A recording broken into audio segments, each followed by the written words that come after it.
Welcome back to the garden. If you are new here, I'm so glad you found your way in. My name is Issa Rose Sophia. I am the founder of Sprout from Darkness, Soul Purpose Retrieval, Overcoming Unaddressed Trauma. I am a psychology student, an IFS scholarship recipient training directly with Dr. Richard C. Swartz through Sounds True Foundation, peer support specialist, mother, survivor, and someone who spent decades being told that my fiercest part was the problem.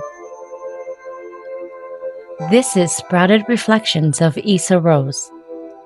The blog is at sproutfromdarkness.com on the Gathered Fragments page. Visit us on Facebook at Sprouted Reflections. I am Issa Rose Sophia. This is episode 7, and I want to tell you who this is for.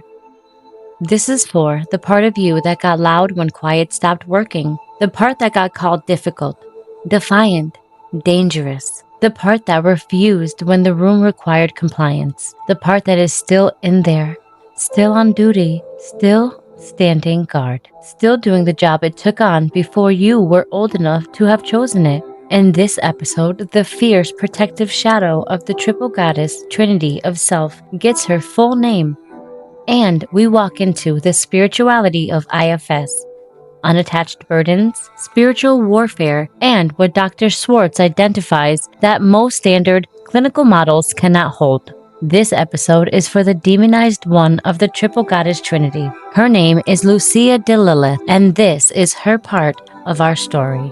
I always want to give you the framework before the testimony because the teaching is the soil and the testimony needs roots before it can bloom. Not just for you, but for me too. Before we go further, if you have journals nearby, get them ready. The free 7-day soul retrieval journal is at sproutfromdarkness.com. 7 prompts, 1 door back to yourself. And the 31-day soul spiral journal, Mental Health Awareness Month Special Edition, is at the Gypsy Emporium on Amazon. Both are linked in the description. This episode might trigger something, and you may want somewhere to put what stirs up. Now, let's revisit our 3 traditions, the 3 lenses, all arriving at the same truth about the part of you that survives through fierceness. The first lens, Shamanic Soul Retrieval. In shamanic cosmology, when trauma happens, pieces of the vital self leave the body to survive. Soul loss. Some pieces scatter and go underground. Quiet, hiding, waiting. That is the scattered soul part. The wounded inner child. If you heard episode 6, you know exactly who that is. Gypsy Jinx Nix. Jackie Rose gone underground. But not every fragment goes quiet. Some station themselves at the border between the wound and the world. Not always by choice, not always by conscious decision. Sometimes it is pure survival instinct. The amygdala hijack. The brain's alarm system fires before the thinking brain even knows what is happening. The prefrontal cortex goes offline. Reason, consequence, impulse control, all overridden in a fraction over a second. What is left is the mammal, the cornered animal, the nervous system reading danger and responding the only way it knows how. And sometimes that means matching the threat, meeting danger at its own level, not because it wants to be violent, because the body decided long before the mind caught up. If this world is going to be unsafe, I will become the thing that dangerous things think twice about. That is the protective spirit in shamanic tradition, the lower self, the guardian of the threshold, born directly from soul loss, rising in proportion to what was fragmented. The deeper the wound, the fiercer the guardian, not the villain of the story, the answer to the problem. The second lens, Jungian Shadow Work. Carl Jung described the shadow as everything we split off from our conscious identity. The parts that were too threatening, too unacceptable. We do not get rid of those parts. They do not disappear. They go into the dark. And they keep doing their work from there, louder, harsher, less filtered. because they are operating without a light on and without the benefit of conscious discernment. Here is what Jung understood that the diagnostic manuals often miss. The shadow does not only carry the wounds, it carries the power. Jung described the shadow as having a positively demonic dynamism, not because it is evil, but because when it is repressed, pushed down, and labeled without ever being understood, it acts like a demonic force, not from malice, from pressure, from the accumulated weight of everything that was never allowed to surface safely. When we suppress our fierceness, our refusal, our rage, our take no more, we do not lose those things. They go into the shadow, and they keep protecting us from down there. The shadow is not the broken version. It is the powerful version operating in the dark. Jung's answer was never to fight the shadow, never to fear it, never to demonize what is already rejected. His answer was integration in the name of individuation. The third lens, internal family systems. Dr. Schwartz describes two types of protective parts. Managers keep things structured and stable, controlled presentation, the right face for the room. But when the exile's pain floods the surface anyways, when nothing the managers do is enough, the firefighters rush in. Firefighters are reactive, immediate. They operate on one principle: stop the pain at all cost. No hesitation, no strategy. This can be in the form of substance use, rage, running, disassociation, whatever it takes to extinguish the fire before the exile's wound overwhelms the whole system. They are not bad parts. They are desperate parts, exhausted parts. Parts that have been running emergency responses since childhood without anyone ever asking, "What are you protecting?" IFS asked the question. The clinical world never asked Lucia. What are you afraid would happen if you stopped? And now, the spirituality of IFS and unattached burdens. In IFS, a burden is what a part carries that is not originally its own. The beliefs and feelings that got loaded onto a part through trauma. Beliefs like I am bad, I am too much, I am the problem, I am dangerous, I am not enough. Those are burdens. They are not the truth of the part. They are what the part absorbed from an environment that did not know how to hold it. In the spirituality of IFS, Dr. Schwartz describes burdens that do not originate in the personal history at all. Burdens that are transgenerational, are carried forward through lineage, through culture, through collective wounds that were never healed in the generation before you, so they kept moving until they arrived in your body. And burdens that are unattached, energy that is not yours, not your ancestors, not your cultures, but that attaches to vulnerable parts when the wound is deep enough that something from the outside can move in and take up residence. I want to be careful here, and I also want to be honest, because I am an IFS scholarship recipient training directly with Dr. Schwartz. I carry this framework with clinical precision and deep respect. And I am also a woman who has lived what I'm about to describe. So I'm going to speak from both places at once and let you receive it in whatever framework your own spirit holds. Dr. Schwartz describes in the spirituality of IFS that unattached burdens can behave like entities, as energy that has its own agenda, its own momentum, its own resistance to being released. He is careful with that language in clinical settings. Now, I'm going to be less careful here, because careful is not what this moment requires. What the clinical world called ODD in a 12-year-old girl, oppositional, defiant, disordered, was a child carrying burdens that did not begin with her. The rage that moved through me at 12 years old was not only my rage, it was the rage of women in my lineage who never got to refuse, who never got to say not here, not today, not this, who swallowed the wound and passed it down because the world they lived in did not allow them to put it down. That is a transgenerational burden. And Lucia, fierce, loud, cornered, demonized, was the first one in line to carry it all the way to the surface where it could finally be seen and integrated back to the self. She was not the origin of the fire, but she was the flame they would not put out. That is our three lenses of three traditions all arriving at the same place. The fear shadow protector is not evidence of your brokenness. The testimony. Lucia's story. I need to tell you where she came from. Not from nowhere, not from some inherited curse of woman's rage that I was destined to carry. She came from a little girl who was told that her feelings were a problem. I remember elementary school. There was a teacher. She looked at me the way adults do when they've already decided about a child. She called me a hothead, not struggling, not grieving, even though by then the adoption discovery had already happened. Even though by then the crack in the foundation was already there, she called me a hothead. And that word did something because when an adult puts a label on a child's fire before they ever ask what lit it, that child does not conclude that the adult is wrong. The child concludes that the fire within is wrong, that the part that rises when something is unjust is the defect. I did not know then that anger is the bodyguard of sadness. Gypsy held the grief.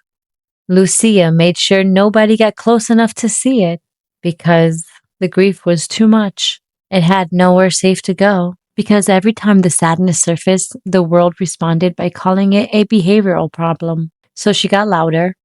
She got fiercer. She learned that if she made herself big enough, no one would get close enough to see what she was guarding. And then, at age 12, my father died. If you are new here, we go deeper into that wound in episode 3, the death of a father, the cultural severance, another fragmentation, another traumatic experience leading to soul loss that set everything that follows in motion. Go back to that episode. This testimony builds on what happened there. My biological father, he was Taino Puerto Rican. And when I say his death was a loss, I do not just mean I lost a person. I lost an entire heritage. I lost my culture. I lost the language that I never had a chance to learn. I lost a part of my identity that was rooted in something ancient. His death was not just grief, it was severance, a cultural amputation. That is not a grief the clinical world is always equipped to hold in a child. That is a soul loss experience. The shamanic tradition has a name for it, the word for what happens when a piece of your vital identity is severed and has nowhere to be retrieved. Lucia got louder the day he died. Not because she was broken, because she was the only one left who was willing to match the size of what just happened. Now, I want to tell you about 2 moments with a knife. The first one is earlier than mentioned in episode 3. This one, also inside my teenage home, before the stepfather incident, before the systems. My little brother, we were in the kitchen. I do not remember what started it. I remember chasing him around the table with a knife. I found out recently that he still remembers it too. That little girl was not a monster. I want to say that not to defend myself, because maybe someone listening right now is hearing this and recognizing themselves. That was a child whose grief had nowhere to go, whose pain had been labeled defiance for so long that she had started to believe the only power she had was the kind that scared people. And I want to say to my brother, if he ever hears this, I'm so sorry. And what you experienced was real. I have been doing the inner work, not just for myself, but for the ripple that went outward. Because trauma does not stay inside one person. It moves through the family tree. And I believe healing has the power to move the same way. The second knife moment is the one mentioned in episode 3. The stepfather, my mother calling the cops, the Chin's order, the beginning of the systems and the streets. Go back to that episode if you have not heard it. That part of me was not violent. That part of me felt cornered. There is a difference. A cornered animal is not aggressive by nature. It is responding to a threatening condition. And that condition was that nowhere was safe, no feeling was allowed. Every attempt to say this is too much had been met with punishment or silence or another label. The knife was not the problem. That was the only available language to express the pain. Now I want to share with you the other side of the tug of war after the arrest while in early recovery. Episode 6 gave you Gypsy's side of the story, the shimmer, the exile's perspective. Gypsy told you her version. Now Lucia is going to tell you hers. After Wyatt, after the 30 days at the Federal Detention Center, I went to the Hope Center CSS, then to the halfway house. And I want to be honest about what it looked like from the inside.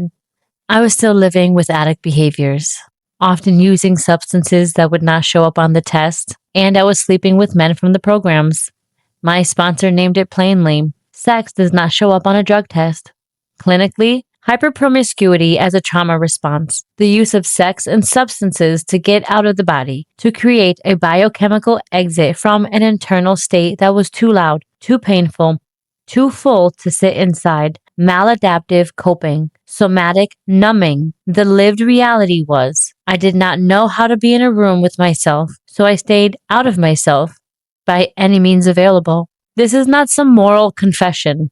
This is a clinical description. Repetitive compulsion. The unconscious return to familiar pain because the nervous system mistakes familiarity with safety. Traumatic bonding. The attachment that forms in conditions of danger and dependency. Complex post-traumatic stress disorder behavioral symptoms.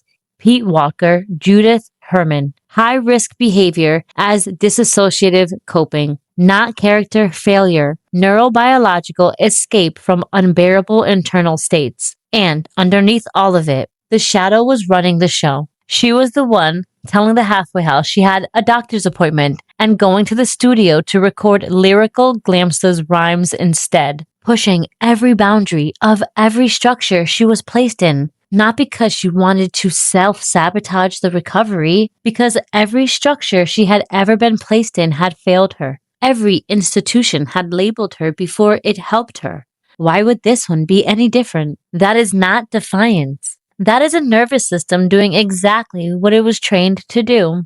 The clinical term is decompensation. When a person has experienced chronic trauma, the external structures around them, the rules, the check-ins, the supervised living, those become the only thing holding the internal system together. Not because the person has healed, because those structures are doing the work the internal systems never got the chance to learn for itself. And when those structures are removed, or when the system stops trusting them, everything floods to the surface at once, not as a choice, as a collapse.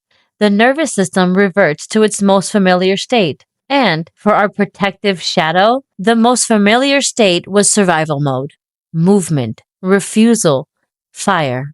After getting kicked out of the halfway house in the fall of 2019, I got transferred to Fall River Stepping Stone. I also got kicked out of there. I ended up at the Ava House in Boston. The bracelet came off. And when it did, the shadow was off the leash. I relapsed. I got kicked out of the Ava House. And what happens when the fierce flame finally has no walls around it? It does not slow down. It goes full speed in the only direction it has ever known. In February 2020, the pandemic breaks loose. I met a man from Instagram. He lives in Virginia. I fly down there. Probation flags me immediately. I take the next flight back, and then he drives to Boston to get me. And I spend the majority of 2020 back and forth with him, dancing, using, existing in a dynamic that was a continuation of every toxic relationship that had come before it. And I was not a passive victim. I was no saint. I was fierce, volatile, reactive, a woman whose nervous system had been in survival mode so long that regulation looked like a foreign language. I was also deeply unhappy, and I knew it. I ended up in Atlanta. I networked. I modeled. I danced at clubs, building something on the outside while dissolving on the inside, miserable in a way I could not name, because that would have required me to stop moving, and stopping had always felt like dying. This is called structural dissociation, the split between the part that performs functioning and the part carrying the wound.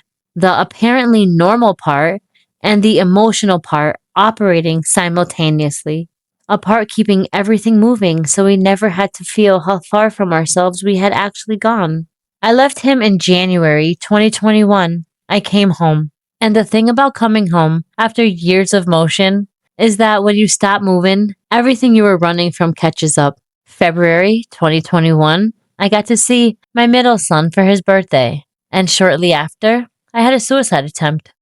I want to say this with the same clinical precision and personal honesty I have brought to everything else in this season, because someone listening needs to hear it named, not glossed over.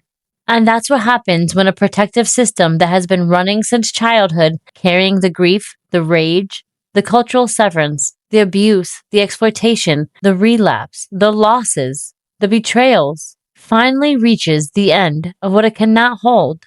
The clinical term is acute psychological crisis, when the internal coping system fails completely. Dan Siegel describes the window of tolerance as the range within which a person can process experience without shutting down or exploding. Years of complex trauma had narrowed that window until almost anything pushed me outside of it.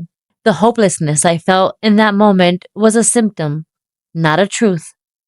Aaron Beck named hopelessness as the most dangerous symptom of depression because it forecloses the future. It tells the nervous system there is no way through. This is the only way out. Lucia did not attempt suicide. Lucia was the one who survived it. I spent a week at Bay State Hospital, then respite, and when I got out, I went on the run from the feds. And that is when I met him. We would sit in my car for hours until the sun came up. He listened. I'd vent and cry.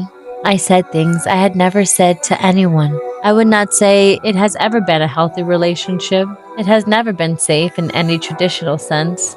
But something in those hours of being listened to without being fixed or labeled or redirected with someone who spoke my soul language, something felt aligned. The protector part, who had been on duty since she was a child, who has never been asked what she was protecting, who has never truly had anyone witness her without flinching. And then someone finally does, and she did not know what to do with it. But on those nights, watching the sunrise, after a suicide attempt, after Atlanta, after the bracelet, after the halfway house, after the years of the systems and the streets and running full speed through every structure that had tried to hold my fire, my flame, and for the first time, the fierce one truly felt seen and held, I eventually turned myself in. I went back to the halfway house that summer of 2021. I ended up relapsing there too. I ended up back at the Hope Center CSS. Fall 2021 is when I started volunteering at the YWCA. Those that have been following along know that in 2012, I was a resident there with my two children at the time. Back to fall 2021. That was the first thread of the professional path, the clinical path, the path that eventually brought me to BHN, to university, to the IFS scholarship. But I need you to understand what that part of me was carrying through all those years. Not just grief, not just rage, burnout. An IFS, protector burnout, a part that has been running a full-time survival function since childhood without relief. That part does not stop protecting because it wants to. It stops because the cost of continuing finally exceeds the capacity to continue. The suicide attempt was not giving up. It was the system signaling at the most extreme register available that the weight had become unsurvivable without intervention. She had been keeping us alive since age 12, through the Chin's order, through the group homes, through the streets, through the exploitation, through the abuse, through the halfway houses, and the relapses, and the toxic relationships, and the running. She kept us alive, and she was exhausted. Naming her did not fix that exhaustion. She was not a disease. She was not a disorder. But there was a reason she was the way she was. Lucia, from the Latin root for light, because the one the world spent decades calling darkness was carrying the torch in every room that tried to extinguish it. Her name evolved into Lucia de Lille, and now we break down where each piece of that name came from. because none of it was chosen casually. The one I know now as the twin flame catalyst. The one I would spend all night with, talking into the sunrise. The relationship that burns what is not real, so what is left can finally be seen clearly. In spring 2021, before I turned myself in, him and I stood in front of a hotel mirror together. He looked at my reflection and said, "I see her." And then he asked, "You don't?" I still don't know exactly what he saw, what form she took in his eyes, but something in him recognized a part of me before I had named her myself. In March 2022, we got an apartment together, and in that season, before I found out he was married, before I had to choose myself over the connection, he gave her the name, Lucia. The full arc of that relationship belongs to a different bloom in this garden. What belongs here is this. When that relationship entered its most alchemical season, I was new with alter ego psychology, turning names over like stones, looking for the one that held the right weight. I was researching Asherah, the mother goddess, the one the patriarchal traditions erased from the text, and a pen fell off my desk. I picked it up, I set it down, and I looked back at the screen, and the word on the screen was Lilith. I don't recall typing it. It's like the page had moved, the way it sometimes does when something needs you to see what you were not looking for. And I sat with it, and I knew, not as a sudden discovery, more like a recognition, the feeling of finally having a name for a part of me that had been present for a long time without introduction. Because Lilith was there when I was a runaway.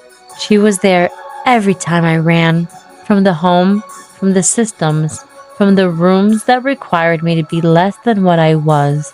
The tradition says she left the garden rather than submit, that she chose exile over erasure, that she walked into the wilderness on her own terms, rather than stay somewhere that required her to be small.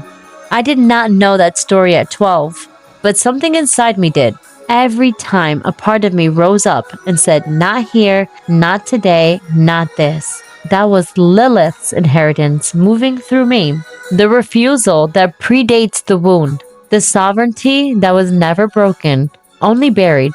Lilith in the ancient tradition is the handmaiden of Inanna. She stands at the gate. She calls the people in. She is the one who guards the entrance to the sacred feminine wisdom and decides who is ready to receive it. Some traditions have correlated her with the Kundalini.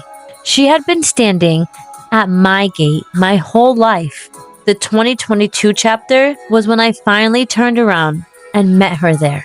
And then the Lilith, the D is not a stylistic choice. The D is for Duke Dantalion. I'm going to say this plainly and without apology, because this is lived truth, my experience, not a prescription for yours. Receive it in whatever framework your spirit holds.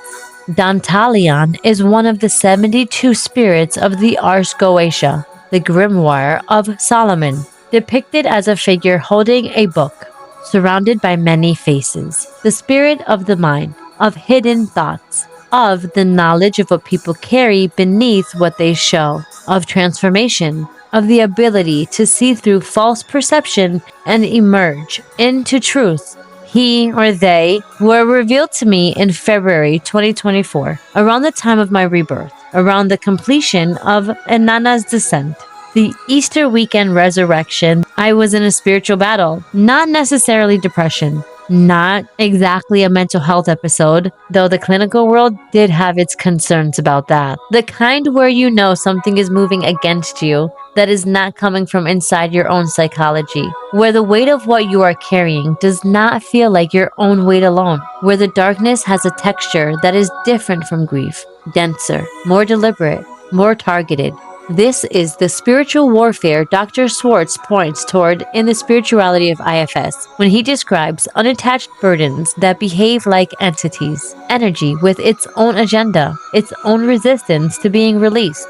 I am not speaking in metaphor. I'm speaking from the body, from the experience, from the spring to April that almost took me and did not. And in the middle of that battle, something was revealed to me as guardian energy, not threat, not intrusion, presence. The kind of presence that says, I have been here. You did not know my name, but I have been here. Duke Dantalion, whose domain is the hidden interior, who holds the faces of all people, who assists in transformation and liberation from false perception. The guardian, who I have tattooed on my right thigh.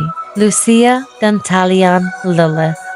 I did not build this name. I received it, piece by piece, from sources I could not have arranged if I had tried. That is how integration works. Not all at once, not by design, in fragments that know where they belong before you do. The naming is not the healing. The naming is the recognition. When you give the fierce part of yourself a name that holds its dignity instead of its danger, something shifts. Not because the name changes what it did, because the name changes how you see what it did, not the obstacle between integration. One of the reasons integration is possible at all. Next is episode 8, the season finale. Isaro Sophia steps fully forward. The integrated, the one reparenting, the balancing of all sides of the Trinity. What it looks like when the fragments finally come home to the self, and the direct invitation to you into the framework, the Trinity of Self, the journals, and the inner tending of your garden. The blog for this episode is at sproutfromdarkness.com in the Gathered Fragments page. Go read it after this. Visit our Facebook community, Sprouted Soul Reflections. I am Isa Rose Sophia. We want to hear from you. What is the part of you that got loud when quiet stopped working? What was it always protecting? Drop the comment. Tell us where you are in your hero's journey on your soul retrieval adventure. If this episode moved something in you, share it, subscribe. The garden grows when the seed travels. The free 7-day soul retrieval journal is at sproutfromdarkness.com. 7 prompts, 1 door back to yourself. The soul spiral journal, May Mental Health Awareness Special Edition, is at Gypsy Emporium on Amazon. Links in the description. And if you are in crisis right now, please reach out. The 988 Suicide in Crisis Lifeline is available by call or text. You do not have to be at the end to call. You can call when you are in the middle of it. And Roots and Reverence. This is Sprouted Reflections of Issa Rose, and we'll see you in the garden.